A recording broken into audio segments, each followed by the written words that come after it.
Dahil nga mainit yung panahon, lahat na ba nag-crave ng shake? At hindi ako makapaniwala dito sa blender na to. Ganito karami yung nagawa kong shake. At alam niyo ba mga mare, simula lang nagbuntis ako, halos napapagastos ako ng 150 pesos a day sa sobrang cravings ko pagdating sa shake. Kaya naman, hindi ko na pinalagpas, bumili na ako ng sarili kong blender. Ito nga pala yung Gummy Blender Smoothie Maker na meron ng 15 speed control. At 2 liters na nga yung kasya dito. Yung kagandahan nga dito is meron na siyang 6 titanium stainless steel na kayang durugin yung mga malalaking yellow. At ayan na nga mga mare, hindi pa umaabot ng 2 minuto, ay mukhang ready na nga yung ating mango shake. O diba, makakaasa kang pure mango shake talaga yung maiinom mo. Idinagdag ko na pala dito yung mga natitira pang malalaking yelo. Titingnan natin kung kaya talaga ng blender na to. At dahil nga medyo malalaki yung yelo, ay isinet ko na yung blender natin sa turbo mode. Sobrang dali lang pala nito dahil i-on mo lang yung turbo mode. At ayan, tingin nyo naman guys kung gaano kabilis.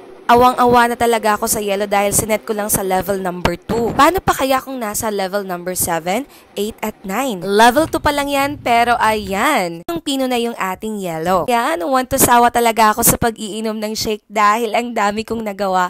Imagine, 2 liters yung kayang magawa dito sa blender na to. Man mga mami, kung gusto niya rin makatipid, order now!